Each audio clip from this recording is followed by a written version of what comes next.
یہ رحمت و غفران کا پیارا مہینہ رخصت ہو گیا، تو اس کے آخر میں روزہ داروں کے لیے، ایمان والوں کے لیے یوم انعام رکھا گیا، تاکہ محنت کی ہے تو اب انعام پاؤ اور خوش ہو جاؤ۔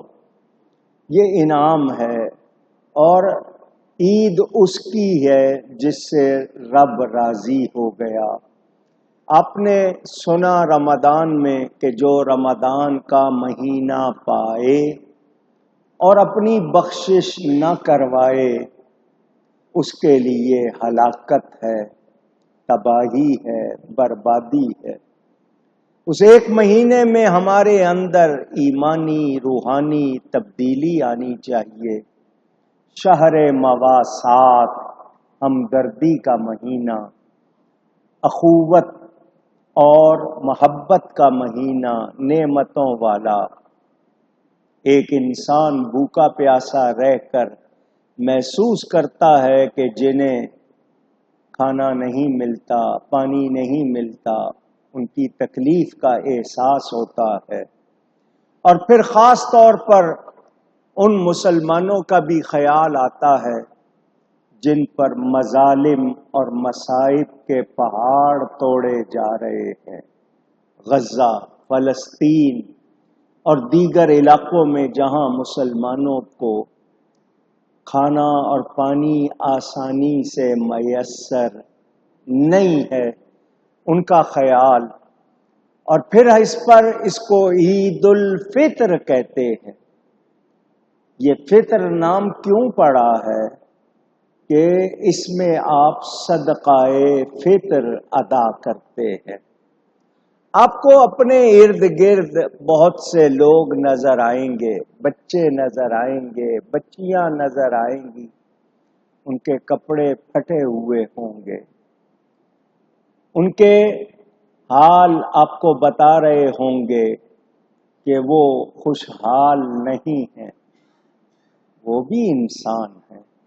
ذرا سوچئے، ان کی جگہ آپ کے بچے ہوتے تو آپ کیسا محسوس کرتے؟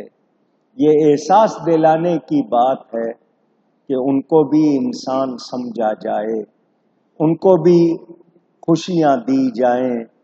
ہمارا کام خوشیاں بانٹنا ہے۔ ہم اللہ کی مخلوق کو خوش کریں گے تو اللہ خوش ہو جائے گا۔ لیکن ہماری سوچ، ہم نے تو خود عمدہ لباس پہن لیا، صاف ستھرا لباس پہن لیا، غسل کر لیا، خوشبو لگا لی، اپنی سواری پر یا پیدل عیدگاہ کی طرف آئے۔ ان بیچاروں کی کیا غلطی ہے کہ ہم ان کا درد نہ بانٹیں، ان کے ساتھ دل جوئی نہ کریں؟ تو ہمیں احساس دلایا گیا۔ تو یہ عید الفطر، کیونکہ اس میں صدقہ فطر ادا کیا جاتا ہے، اور صدقہ فطر ادا کرنے سے ہمیں کتنا ثواب ملتا ہے۔ روزے کی حالت میں ہم سے کوئی غلط کلام ہو جائے، کچھ غلطی ہو جائے، تو اس کی صفائی ہو جاتی ہے، اور غریبوں کو پیسے مل جاتے ہیں تو وہ بھی عید کی خوشیوں میں شامل ہو جاتے ہیں۔ یہ اسلام دین مساوات، ہمدردی کا، محبت کا دین ہے، مگر اس کا یہ مطلب نہیں ہے کہ ہم اللہ کی راہ میں جہاد نہ کریں، ہم دین کے لیے، وطن کے لیے قربانی نہ دیں۔ آج یہی کہا جاتا ہے کہ اسلام امن کا دین ہے، کوئی شبہ نہیں، امن کا دین ہے، مگر یہ امن قائم کرنے کے لیے بھی ہے کہ جہاں مسلمانوں کو آزادی نہ ہو، جہاں کلمہ حق نہ کہنے دیا جاتا ہو، جہاں مسلمانوں کو حقوق نہ دیے جاتے ہوں، تو وہاں اللہ کا نام بلند کر کے میدان میں نکلنا، جہاد کرنا، وہ بھی اسی اسلام کی تعلیم ہے۔ ہمیں اس کو فراموش نہیں کرنا چاہیے۔